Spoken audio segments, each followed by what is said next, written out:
মক্কার আকাশ তখন থমথমে, এক গভীর নীরবতা গ্রাস করেছে পুরো শহরকে। কিন্তু এই নীরবতা শান্তির নয়, এই নীরবতা এক ঝড়ের পূর্বাভাস। কুরাইশ নেতারা অস্থির, তাদের সমস্ত ষড়যন্ত্র, সমস্ত বাধা ব্যর্থ হয়েছে। মোহাম্মদ সাল্লাল্লাহু আলাইহি ওয়াসাল্লামের কণ্ঠকে কিছুতেই থামানো যাচ্ছে না। তারা বুঝতে পারছিল তরবারি দিয়ে এই নতুন দিনকে শেষ করা যাবে না, তাই তারা বেছে নিল এক ভিন্ন পথ। মক্কা থেকে মদিনার পথে ছুটে চলল দুজন অশ্ব আরোহী। তাদের উদ্দেশ্য এমন এক গোপন জ্ঞান খুঁজে বের করা, যা দিয়ে মোহাম্মদ সাল্লাল্লাহু আলাইহি ওয়াসাল্লামকে মিথ্যাবাদী প্রমাণ করা যায়। কিন্তু তারা জানত না, তাদের এই ষড়যন্ত্রের ফলেই নাজিল হতে যাচ্ছে আল কুরআনের অন্যতম শ্রেষ্ঠ এক অলৌকিক অধ্যায়, সূরা আল কাহাফ। মক্কার মুশরিকরা যখন যুক্তিতে হেরে যাচ্ছিল, তখন তারা সিদ্ধান্ত নিল তারা সাহায্য নেবে ইহুদিদের। কারণ ইহুদিরা ছিল আহলে কিতাব, তাদের কাছে ছিল পূর্ববর্তী নবীদের জ্ঞান।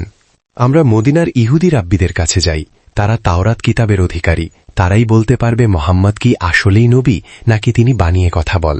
আজকের পর্বে আমরা জানব সেই রোমহর্ষ ইতিহাস, জানব সেই 3টে কঠিন প্রশ্ন সম্পর্কে যা মক্কার কাফেররা ছুড়ে দিয়েছিল রাসূল সাল্লাল্লাহু আলাইহি ওয়াসাল্লামের দিকে। হে মোহাম্মদ, যদি তুমি সত্য নবী হও তবে আমাদের এই 3টি প্রশ্নের উত্তর দাও। আর জানব কেন টানা 15 দিন ওহী আসা বন্ধ ছিল, কেন নবীজি তীব্র মানসিক যন্ত্রণায় ছটফট করেছিলেন।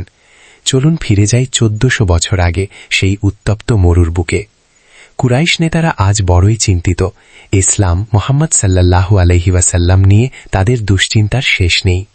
ঠিক সেই মুহূর্তে নদর ইবনে হারিস এবং উকবা ইবনে আবি মুআইদ এক নতুন প্রস্তাব দিল। তারা বলল, আমরা মদিনার ইহুদি রাব্বিদের কাছে যাই, তারা তাওরাত কিতাবের অধিকারী, তারাই বলতে পারবে মোহাম্মদ কি আসলেই নবী নাকি তিনি বানিয়ে কথা বল। নদর এবং উকবা পাড়ি দিল দীর্ঘ মরুপথ। তাদের গন্তব্য ইয়াসরিব, যা আজ মদিনা নামে পরিচিত। তাদের মনে একটাই জিদ, এমন কিছু প্রশ্ন নিয়ে আসতে হবে যার উত্তর মোহাম্মদ সাল্লাল্লাহু আলাইহি ওয়াসাল্লাম দিতে পারবেন না। মদিনায় পৌঁছে তারা ইহুদি পণ্ডিতদের সব খুলে বলল। রাব্বিরা তাদের প্রশ্নগুলি শিখিয়ে দিল। তোমরা তাকে গিয়ে মাত্র 3টি প্রশ্ন করবে।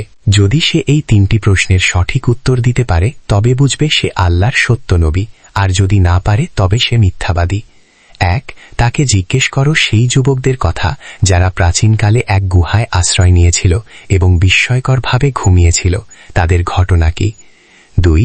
জিজ্ঞেস করো সেই ভ্রমণকারীর কথা যে পৃথিবীর পূর্ব এবং পশ্চিম প্রান্তে চষে বেরিয়েছিল। 3. আর জিজ্ঞেস করো রূহ বা আত্মা কি। এই 3টি অকাট্য প্রশ্ন নিয়ে তারা মক্কায় ফিরে এলো। তাদের চোখে মুখে তখন বিজয়ের হাসি।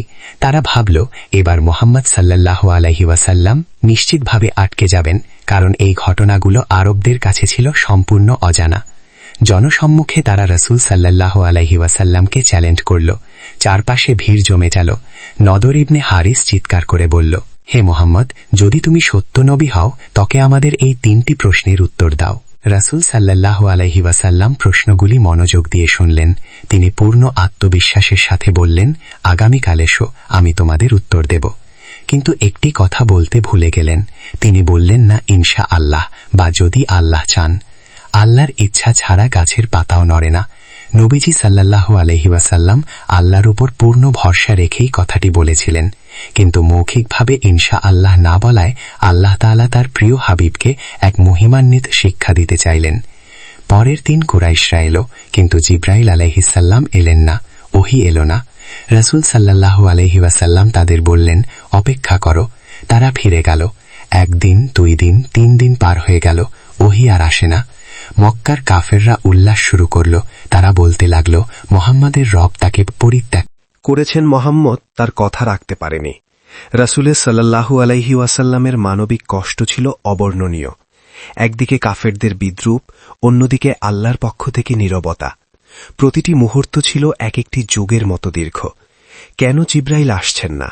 তবে কি আল্লাহ অসন্তুষ্ট হলেন? এভাবে 15টি দিন কেটে গেল। মক্কার আকাশ বাতাস ভারী হয়ে উঠল। নবীজির চেহারা মোবারক বিষণ্ণ হয়ে পড়ল। এই 15টি দিন ছিল এক কঠিন পরীক্ষা, নবীর জন্য ও মুমিনদের জন্য।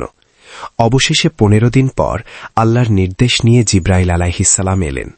তিনি নিয়ে এলেন নবীজির হৃদয়ে প্রশান্তির বৃষ্টি নামল। কিন্তু উত্তর দেওয়ার আগে আল্লাহ তাআলা তার প্রিয় হাবিবকে সতর্ক করলেন। নাজিল হল আয়াত, আর আপনি কোনো কাজের বিষয়ে বলবেন না যে আমি এটি আগামীকাল করব, ইনশাআল্লাহ বলা ছাড়া। এরপর আল্লাহ তাআলা একে একে সব প্রশ্নের উত্তর দিলেন।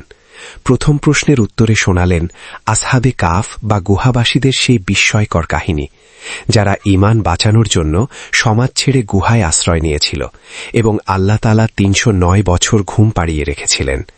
দ্বিতীয় প্রশ্নের উত্তরে আল্লাহ শোনালেন মহাজ বাদশাহ জুলকারনাইনের কাহিনী, যিনি পূর্ব ও পশ্চিমে ভ্রমণ করেছিলেন এবং ইয়াজুজ মাজুজকে আটকানোর জন্য 2 পাহাড়ের মাঝে লোহার প্রাচীর নির্মাণ করেছিলেন।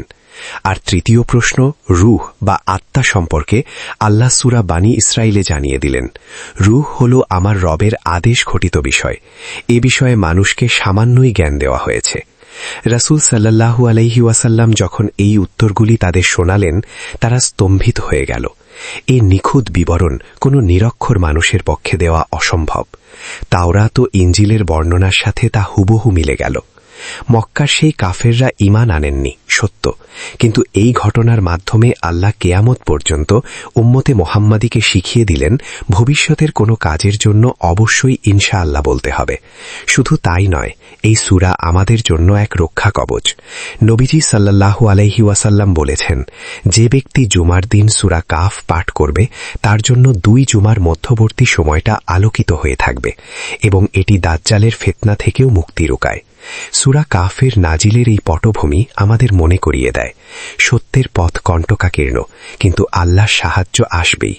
15 দিনের সেই নীরবতা ছিল এক ঐশ্বরিক পরিকল্পনা। আল্লাহ চেলেন তার হাবিবকে এমন এক উচ্চতায় নিয়ে যেতে, যেখানে তিনি শুধু বর্তমানের নন, বরং সুদূর ভবিষ্যতের ফিতনা থেকেও তার উম্মতকে সতর্ক করতে পারেন। আসহাবে কাফের যুবকদের মতো আমাদেরও ঈমান নিয়ে দাঁড়িয়ে থাকতে হবে, তা পরিস্থিতি যতই প্রতিকূল হোক না কেন। হে আল্লাহ, আমি আপনার ইচ্ছার কাছে নিজেকে পূর্ণ সমর্পণ করছি।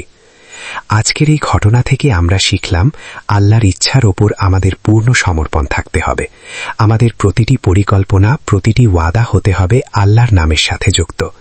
আসুন আমরা প্রতি জুমায় সূরা কাফ তেলাওয়াত করি এবং এর শিক্ষাগুলো নিজেদের জীবনে ধারণ করি। আলহামদুলিল্লাহ। ভিডিওটি ভালো লাগলে শেয়ার করে অন্যকে জানার সুযোগ করে দিন।